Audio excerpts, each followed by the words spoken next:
ಇದೆ. ಬಾರಾಮುಲ್ಲಾದಲ್ಲೂ ಕೂಡ ದಾಳಿಯನ್ನು ನಡೆಸ್ತಾ ಇದೆ ಪಾಕಿಸ್ತಾನ. ಅಂದ್ರೆ ಒಂದಾದ ಮೇಲೊಂದು ಊರುಗಳಲ್ಲಿ ಅದು ದಾಳಿಯನ್ನು ನಡೆಸ್ತಾ ಇರುವಂಥದ್ದು. ಪುಲ್ವಾಮಾದ ಮೇಲೂ ಕೂಡ ಅದು ದಾಳಿಯನ್ನು ನಡೆಸಿದೆ. ಪಾಕಿಸ್ತಾನದ ಕಡೆಯಿಂದ ಹಾರಿ ಬರ್ತಾ ಇರುವಂತಹ ಡ್ರೋನ್ಗಳನ್ನ ಧ್ವಂಸ ಮಾಡಲಾಗ್ತಾ ಇದೆ. ಪುಲ್ವಾಮಾದಲ್ಲೂ ಕೂಡ ಡ್ರೋನ್ಗಳನ್ನ ಧ್ವಂಸ ಮಾಡಲಾಗಿದೆ. ಸತತವಾಗಿ ಡ್ರೋನ್ ದಾಳಿಯನ್ನ ಪಾಕಿಸ್ತಾನ ಮಾಡ್ತಾ ಇದೆ. ಬೇರೆ ಬೇರೆ ಊರುಗಳಲ್ಲಿ, ಬೇರೆ ಬೇರೆ ನಗರಗಳಲ್ಲಿ, ಅನಂತನಾಗ್ನ ಮೇಲೂ ಕೂಡ ಅದು ದಾಳಿಯನ್ನು ನಡೆಸುವಂತಹ ಪ್ರಯತ್ನವನ್ನು ಮಾಡಿದೆ. ಅನಂತನಾಗ್ನಲ್ಲೂ ಕೂಡ ಭಾರತದ ಸೇನೆಯ ಪ್ರಮುಖ ಕಚೇರಿಗಳಿರ್ತಕ್ಕಂತಹ ಭಾಗ ಅದು. ಅಲ್ಲಿಗೂ ಕೂಡ ದಾಳಿಯನ್ನ ನಡೆಸುವಂತಹ ಪ್ರಯತ್ನವನ್ನ ಪಾಕಿಸ್ತಾನದ ಸೇನೆ ಮಾಡಿದೆ. ಪಾಕಿಸ್ತಾನದ ಸೇನೆ ನಡೆಸ್ತಾ ಇರುವಂತಹ ದಾಳಿಗಳಿಗೆ ಪ್ರತ್ಯುತ್ತರವನ್ನು ಕೊಡುವಂತಹ ಕೆಲಸವನ್ನ ಭಾರತ ಈಗಾಗಲೇ ಮಾಡಿದೆ. ಪಾಕಿಸ್ತಾನದ ಡ್ರೋನ್ಗಳನ್ನ ಹೊಡೆದುರುಳಿಸಲಾಗ್ತಾ ಇದೆ. ವಿಶೇಷವಾಗಿ ಪಂಜಾಬ್ ಭಾಗದಲ್ಲಿ ದೊಡ್ಡ ಮಟ್ಟದಲ್ಲಿ ಡ್ರೋನ್ ದಾಳಿಯನ್ನ ಇವತ್ತು ಪಾಕಿಸ್ತಾನ ಮಾಡಿದೆ. ಭಾರತದ ಬೇರೆ ಬೇರೆ ರಾಜ್ಯಗಳಿಗೆ ಸೇರಿರ್ತಕ್ಕಂತಹ ಪ್ರದೇಶಗಳಲ್ಲಿ, ಅಂದರೆ ಇಡೀ ಪಾಕಿಸ್ತಾನ ಮತ್ತು ಭಾರತದ ಬಾರ್ಡರ್ನಲ್ಲಿ ಸುಮಾರು 1600 ಕಿಲೋಮೀಟರ್ ಉದ್ದದ ಬಾರ್ಡರ್ ಏನಿದೆ, ಇದರಲ್ಲಿ ಬಹುತೇಕ ಬಾರಾಮುಲ್ಲಾದಿಂದ ಆರಂಭಿಸಿ ಅದು ಈಗಾಗಲೇ ನಡೆಸಿರ್ತಕ್ಕಂತಹ ದಾಳಿಯ ಪ್ರಮಾಣವನ್ನು ನಾವು ನೋಡ್ತಾ ಹೋದಾಗ ಬಹಳಷ್ಟು ಪ್ರದೇಶಗಳಲ್ಲಿ ಈಗ ದಾಳಿಯನ್ನು ನಡೆಸೋದಕ್ಕೆ ಸುಮಾರು ಹತ್ರ 400-500 ಕಿಲೋಮೀಟರ್ ಉದ್ದದ ಗಡಿ ಪ್ರದೇಶದಲ್ಲಿ ಈಗ ಅದು ದಾಳಿಯನ್ನು ನಡೆಸುವಂತಹ ಪ್ರಯತ್ನವನ್ನು ಪಾಕಿಸ್ತಾನ ಮಾಡ್ತಾ ಇದೆ. ಅದಕ್ಕೆ ತಿರುಗೇಟು ಕೊಡುವಂತಹ ಕೆಲಸವನ್ನು ಭಾರತ ಸತತವಾಗಿ ಮಾಡ್ತಾ ಇರುವಂಥದ್ದು. ಈಗ ಜಮ್ಮು ಕಾಶ್ಮೀರದಲ್ಲಿ ನಡೀತಾ ಇರುವಂತಹ ಡ್ರೋನ್ ದಾಳಿಯನ್ನು ವ್ಯವಸ್ಥಿತವಾಗಿ ಅದನ್ನು ಹೊಡೆದುರುಳಿಸುವಂತಹ ಪ್ರಯತ್ನವನ್ನು ಭಾರತ ಮಾಡ್ತಾ ಇದೆ. ಪಾಕಿಸ್ತಾನದ ಯುದ್ಧ ತಂತ್ರವನ್ನು ಭಾರತವು ಕೂಡ ಅಂದಾಜು ಮಾಡ್ತಾ ಇದೆ, ಹೇಗೆ ಅದು ಯುದ್ಧವನ್ನು ಮಾಡೋದಕ್ಕೆ ಹೊರಟಿದೆ ಅನ್ನುವಂಥದ್ದು. ಬಹುತೇಕ ವಾರ್ ಡಿಕ್ಲೇರ್ ಆಗಿಲ್ಲ, ಆದರೆ ಯುದ್ಧ ಆರಂಭ ಆದಂತೆಯೇ, ಪಾಕಿಸ್ತಾನದ ಕಡೆಯಿಂದ ಯುದ್ಧ ಆರಂಭ ಆದಂತೆಯೇ ಭಾಸವಾಗ್ತಾ ಇದೆ. ಯುದ್ಧವನ್ನ ಘೋಷಣೆ ಮಾಡಿಲ್ಲ, ಆದರೆ ಪಾಕಿಸ್ತಾನ ಯುದ್ಧವನ್ನ ಆರಂಭಿಸಿದ ರೀತಿಯ ವರ್ತನೆ ಈಗ ಪಾಕಿಸ್ತಾನದಿಂದ ಗೋಚರಿಸುತ್ತಿದೆ. ಯಾಕಂದರೆ ಸತತ 2 ದಿವಸಗಳ ಅವಧಿಯಲ್ಲಿ ಭಾರತದ ಬೇರೆ ಬೇರೆ ಪ್ರದೇಶಗಳ ಮೇಲೆ, ಅದು ಕೂಡ ನಾಗರಿಕರು ವಾಸ ಇರುವಂತಹ ಪ್ರದೇಶಗಳ ಮೇಲೂ ಕೂಡ ಅದು ಡ್ರೋನ್ ದಾಳಿಯನ್ನು ನಡೆಸ್ತಾ ಇದೆ. ಪಾಕಿಸ್ತಾನಕ್ಕೆ ಭಾರತ ಡ್ರೋನ್ ದಾಳಿಯನ್ನು ಪಾಕಿಸ್ತಾನದ ಮೇಲೆ ಮಾಡಿತ್ತು, ಅದು ನಿಖರವಾದಂಥ ಟಾರ್ಗೆಟ್ಗಳನ್ನು ಹಿಟ್ ಮಾಡಿದೆ. ಯಾವ ಎಕ್ಸಾಕ್ಟ್ ಸ್ಪಾಟ್ಗಳನ್ನು ಭಾರತ ಗುರುತಿಸಿತ್ತು ಅದೇ ಸ್ಪಾಟ್ಗಳಲ್ಲಿ ಹೋಗಿ ಅದು ಬ್ಲಾಸ್ಟ್ ಮಾಡಿದೆ. ಆದರೆ ಪಾಕಿಸ್ತಾನ ನಡೆಸ್ತಾ ಇರುವಂಥದ್ದು ಸಾಮಾನ್ಯ ಜನರ ಮೇಲೆ ದಾಳಿಯನ್ನು ಮಾಡ್ತಾ ಇದೆ, ಹಳ್ಳಿಗಳ ಮೇಲೆ ದಾಳಿಯನ್ನು ಮಾಡ್ತಾ ಇದೆ. ಅದರ ಜೊತೆಗೇನೆ ಏರ್ಫೋರ್ಸ್ ಕೇಂದ್ರಗಳ ಮೇಲೆ ದಾಳಿ ನಡೆಸ್ತಾ ಇದೆ, ಸೇನಾ ನೆಲೆಗಳ ಮೇಲೆ ದಾಳಿ ನಡೆಸುವಂತಹ ಪ್ರಯತ್ನವನ್ನು ಕೂಡ ಮಾಡ್ತಾ ಇದೆ. ಆದರೆ ಅಂತಹ ಯಾವುದೇ ಪ್ರಯತ್ನಗಳನ್ನು ಕೂಡ ಯಶಸ್ವಿಯಾಗೋದಕ್ಕೆ ಭಾರತ ಬಿಡ್ತಾ ಇಲ್ಲ.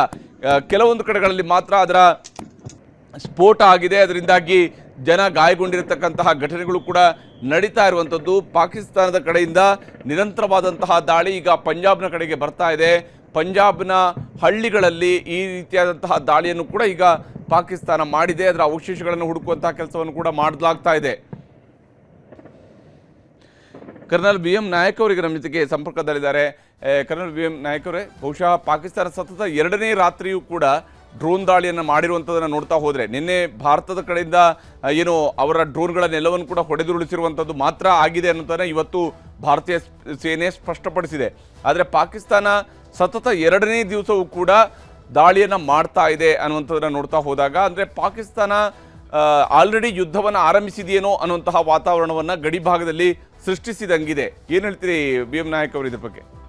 ಇದು ನೋಡ್ರಿ, ನಮ್ದು ಫಸ್ಟ್ 7th ಅಟ್ಯಾಕ್ ಆದ ನಂತರ ಹೌದು ಆ ರಿಟಾಲಿಯೇಟರಿ ಸ್ಟೆಪ್ ನಿನ್ನೆ ತಗೊಂಡಿದ್ರು ಮತ್ತು ಇವತ್ತು ಅದೇ ರಿಪೀಟ್ ಮಾಡಿದ್ದಾರೆ. ಹೌದು, but as far as drone attack ಅದು ಏನಂತಂದ್ರೆ ನಿನ್ನೆ ಮಾಡಿದ್ರು, ಇವತ್ತು ಮಾಡಿದ್ರು. ಬಟ್ ಡ್ರೋನ್ ನಮ್ದು ಇದು ಏರ್ ಡಿಫೆನ್ಸ್ ಸಿಸ್ಟಮ್ ಏನಿದೆ ಅಲ್ಲ, ತುಂಬಾ ಸ್ಟ್ರಾಂಗ್ ಇದೆ. ಹೌದು. ಸೊ ಅದರಲ್ಲಿ ಏನಂತಂದ್ರೆ ನೋಡ್ರಿ, ಒಂದು 50-60 ಡ್ರೋನ್ಸ್ ಇದು ಬಂದ ಲಾಂಚ್ ಆಗಿತ್ತು ಅಂದ್ರೆ, ಹೌದು, ಏನು ಮ್ಯಾಕ್ಸಿಮಮ್ ಏನಂದ್ರೆ ಒಂದು 2-3 ಲ್ಯಾಂಡ್ ಆಗಿರ್ಬೇಕು ಅಷ್ಟೇ. ಹೌದು ಹೌದು ಹೌದು that fact we should also accept it. ಬಾಕಿ ಎಲ್ಲ ನ್ಯೂಟ್ರಲೈಸ್ ಆಗಿರ್ತವೆ. ಹೌದು. ಸೊ ಈಗ ಏನಂತಂದ್ರೆ until unless authentic report, ground report ಏನ್ ಬರ್ತದಲ್ಲ, ಅಲ್ಲಿವರೆಗೆ ಏನು ಕಮೆಂಟ್ ಮಾಡಕ್ ಬರೋದಿಲ್ಲ. ಬಟ್ ಏರ್ ಡಿಫೆನ್ಸ್ ಸಿಸ್ಟಮ್ ನಾವು ಇವತ್ತು ಅದೇ ಇನ್ನೊಂದು ಚಾನಲ್ ಅಲ್ಲಿ ಡಿಸ್ಕಸ್ ಮಾಡ್ತಾ ಇದ್ವಿ. ಬಹಳ S-400 ಮತ್ತೆ ನಮ್ದು ಆಕಾಶ್ ಇದೆಲ್ಲ ಸಿಸ್ಟಮ್ ಏನಿದೆಲ್ಲ ಏರ್ ಡಿಫೆನ್ಸ್, ಅದು ಬಹಳ ಸ್ಟ್ರಾಂಗ್ ಇದೆ. ಹೌದು. So specially by drone attack ಏನಾಗ್ತದಲ್ಲ, ದೇ ಆರ್ ಡೆಸ್ಪರೇಟ್. ಎಲ್ಲಾದ್ರೂ ಒಂದು ಸ್ವಲ್ಪ ಸಕ್ಸಸ್ ಸಿಕ್ಕರೆ ಸಾಕು, ಫೇಸ್ ಸೇವಿಂಗ್ ಸಕ್ಸಸ್ ಅಂತ ತಿಳ್ಕೊಂಡು ಆ ತರ ಡೆಸ್ಪರೇಟ್ ಆರ. ಅದಕ್ಕಿಂತ ಜಾಸ್ತಿ ಮತ್ತೇನು ಏನಂತಂದ್ರೆ hmm hmm I don't think so anything they will achieve. Hmm hmm hmm hmm ಆದ್ರೆ ಇವತ್ತು ಯಾಕಂದ್ರೆ ಈಗ ಒಂದು ದಿವಸದ್ದು ಮೊದಲನೇ ದಿವಸದ್ದು ಸತತ 2 ದಿವಸ, ಯಾಕಂದ್ರೆ 7ನೇ ತಾರೀಕಿನಂದು 6ನೇ ತಾರೀಕಿನ ಮತ್ತು 7ನೇ ತಾರೀಕಿನ ರಾತ್ರಿಯಲ್ಲಿ ಭಾರತ ಮೊದಲು ದಾಳಿಯನ್ನು ನಡೆಸಿರುವಂಥದ್ದು ಅಲ್ಲಿ ಉಗ್ರ ನೆಲೆಗಳ ಮೇಲೆ ಮಾಡಿದ ಮೇಲೆ ಅವರು ನಡೆಸಿರುವಂಥದ್ದು. ಅವರು ಕ್ಷಿಪಣಿಯನ್ನು ಕೂಡ ಹಾರಿಸಿದ್ರು, ಅವುಗಳನ್ನು ಹೊಡೆದು ಉರುಳಿಸಿದ್ರು. ಫಿರೋಜ್ಪುರದಲ್ಲಿ ಅದನ್ನು ಹೊಡೆದು ಉರುಳಿಸಲಾಯಿತು, ಇದೆಲ್ಲವೂ ಕೂಡ ನಡೆದಿತ್ತು. ಅದಾದ ನಂತರ ಮತ್ತೆ ಅವರು ನಿನ್ನೆ ಡ್ರೋನ್ ಅಟ್ಯಾಕನ್ನು ಮಾಡಿದರು, ಅವುಗಳನ್ನು ಕೂಡ ನಿನ್ನೆ ನ್ಯೂಟ್ರಲೈಸ್ ಮಾಡುವಂಥ ಕೆಲಸವನ್ನು ಭಾರತ ಮಾಡ್ತು, ಇಂಟರ್ಸೆಪ್ಟ್ ಮಾಡುವಂಥನ್ನು ಮಾಡಿದೆ. ಏರ್ ಡಿಫೆನ್ಸ್ ನೀವು ಹೇಳಿದಂಗೆ ವೆರಿ ಸ್ಟ್ರಾಂಗ್ಲಿ ಅದನ್ನು ಡಿಫೆನ್ಸಿವ್ ಇದನ್ನು ಮಾಡಿದೆ. ಇವತ್ತು ಕೂಡ ಆ ಒಂದು ಕೆಲಸವನ್ನು ಭಾರತ ಮಾಡಿದೆ. ಬಹುತೇಕ ಎಲ್ಲ ನಗರಗಳಲ್ಲಿ, ಎಲ್ಲ ಹಳ್ಳಿಗಳಲ್ಲೂ ಕೂಡ ಬ್ಲ್ಯಾಕ್ಔಟ್ ಮಾಡುವಂಥ ಕೆಲಸವನ್ನು ಕೂಡ ಮಾಡಿದೆ. ಆದರೆ ಪಾಕಿಸ್ತಾನ ನಿರಂತರವಾಗಿ ನಡೆಸ್ತಾ ಇರುವಂಥ ದಾಳಿಯನ್ನು ಗಮನಿಸಿದರೆ ಬಹುಶಃ ಪಾಕಿಸ್ತಾನದ ಸೇನೆ ಖುದ್ದಾಗಿನೇ ಸಂಪೂರ್ಣವಾದಂತಹ ಏನು ಅಧಿಕಾರವನ್ನು ಅಲ್ಲಿ ಪಾಕಿಸ್ತಾನದ ತೆಗೆದುಕೊಂಡಂಥ ರೀತಿಯಲ್ಲೇ ವರ್ತಿಸ್ತಾ ಇದೆ. ಒಂದು ಕಡೆಯಲ್ಲಿ ಅವರು ಇಲ್ಲ ಮಾತುಕತೆಗೂ ರೆಡಿ ಅನ್ನುವಂತಹ ಸ್ವರೂಪದವರೆಗೂ ಕೂಡ ಮಾತನಾಡಿದಂಥವ್ರು, ಮತ್ತೊಂದು ಕಡೆ ನಿರಂತರವಾದ ದಾಳಿ ನಡೆಸ್ತಾ ಇರುವಂಥದ್ದನ್ನ ಗಮನಿಸಿದ್ರೆ ಅಂತ. ಇಲ್ಲ ನೋಡ್ರಿ, ಈಗ ಡ್ರೋನ್ ಅಟ್ಯಾಕ್ ಅದೆಲ್ಲ ಈಗಿಂದ ಟೆಕ್ನಾಲಜಿ ನೋಡಿದ್ರೆ ಸುಮ್ಮನೆ ಡೆಸ್ಪರೇಟ್ ಆಗಿ ಸ್ವಲ್ಪ ಹೌದು ಡೆಸ್ಪರೇಟ್ ಆಕ್ಷನ್ ಇದರಿಂದ ಏನ್ ಹೆಚ್ಚಿಗೆ ಏನ್ ಅಚೀವ್ ಮಾಡೋದಿಲ್ಲ. ಹೌದು ಹೌದು ಹೌದು ಹೌದು ಅದು ಎಷ್ಟು ಡ್ರೋನ್ ಎಷ್ಟು ಕಾಮನ್ ಆಗಿಬಿಟ್ಟಿದೆ ಅಂದ್ರೆ ಈಗ small arms, machine guns, AK-47 fire ಮಾಡಿದಾಗ ಮಾಡಿದಂಗ ಆಗ್ತಾ ಇದೆ. It has become very this thing. ಹೌದು. ಬಟ್ ಅವ್ರಿಗೆ ಏನಂತಂದ್ರೆ ಈಗ ಇದು ನೋಡ್ರಿ, ವಾರ್ಫೇರ್ ದಲ್ಲಿ what happens never under estimate the enemy. ಏನಾಗ್ತದೆ ಹೇಳಕ್ ಬರೋದಿಲ್ಲ. ವಿ ಹ್ಯಾವ್ ಟು ನಾಳೆನೂ ಕೂಡ ಮಾಡ್ತಾರೆ, because they have repeated the same thing and they will do it tomorrow also, they will do it day after tomorrow also. But ಏನಂತಂದ್ರೆ success ಸಿಗೋದಿಲ್ಲ. ಈಗ ಏನಂತಂದ್ರೆ ಈಗಿನ ಅಂಥದ್ದು ಎರಡು ಗ್ರಾಸ್ಲಿ ಏನಾದ್ರೂ ಬಂದು ಡಿಸ್ಟ್ರಕ್ಷನ್ ಅದು ಏನಾದ್ರು ಮಾಡಿದ್ರಪ್ಪ ಅಂತಂದ್ರೆ ಇದು ಅವರು ಕೆಲವೊಂದು ಡ್ರೋನ್ಸ್ ಸರ್ವೆಲೆನ್ಸ್ ಬಂದಿರ್ತಾವ, ಕೆಲವೊಂದು ವೆಪನ್ ಕ್ಯಾರಿ ಮಾಡ್ಕೊಂಡು ಬಂದಿರ್ತಾರ. Not all are weaponized. ಹೌದು ಹೌದು ಹೌದು. ಒಂದು ಸರ್ವೆಲೆನ್ಸ್ ಎಲ್ಲ ಬಂದಿರಬೇಕು. ಅದು it all depends on warfare ದಲ್ಲಿ ಏನಪ್ಪಾ ಅಂದ್ರೆ the biggest casualty is the truth only. ಏನು what is the truth nobody knows. But ಇಷ್ಟು ಮಾತ್ರ ಕರೆ, ಅಲ್ಲೆಲ್ಲ ಲೋಕಲ್ ಅಲ್ಲಿ ಬಾರ್ಡರ್ ದಲ್ಲಿ ಇರೋರು ಕೆಲವೊಂದು ಇದೇನಪ್ಪ ಅಂದ್ರೆ ತಮ್ಮ ಸ್ವಂತ ಇದರಿಂದ ದೇ ಆರ್ ಅಬ್ಸರ್ವಿಂಗ್. ನಮ್ಮ ಕೆಲವೊಂದು ಫ್ರೆಂಡ್ಸ್ ಅವರೆಲ್ಲ ಇದರಲ್ಲಿ they have shot the video film and all. Attack is going on, that is for sure. But attack success ಇಲ್ಲ. ಎಲ್ಲ ಏನಪ್ಪಾ ಅಂದ್ರೆ they are showing that it is neutralized in the sky only. So ಆತರ ನಾವು ಭಯಭೀತ ಆಗೋದು ಏನು ಬೇಕಾಗಿಲ್ಲ. ಅವರು ಏನಂತಂದ್ರೆ ಈಗ ಬಾರ್ಡರ್ ದಲ್ಲಿ small arms fire, artillery fire, ಇಲ್ಲಿ ಏನಪ್ಪಾ ಅಂದ್ರೆ ಬಾರ್ಡರ್ ಡಿಸ್ಟ್ರಿಕ್ಟ್ ದಲ್ಲಿ ಏನಂತಂದ್ರೆ ಬ್ಲಾಕ್ಔಟ್ ಮಾಡ್ಕೊಂಡು ಅವರು ಇದೇನಂತಂದ್ರೆ ಡ್ರೋನ್ಸ್ ಕಳಿಸೋದು. It is absolutely it is no threatening, nothing. ಅಂತ ದೊಡ್ಡ ಸ್ಟ್ರಾಟಜಿಕಲ್ ಏನಂತಂದ್ರೆ they are not going to achieve anything. ಹಾಗೇನೆ ಶೆಲ್ಲಿಂಗ್ ಕೂಡ ಆಗ್ತಾ ಇರೋದ್ರ ಬಗ್ಗೆ. ಶೆಲ್ಲಿಂಗ್ ಅಂದ್ರೆ ಆರ್ಟಿಲರಿ ಫೈರ್ ಇರ್ತದೆ, ದಟ್ ಇಸ್ ಓಕೆ.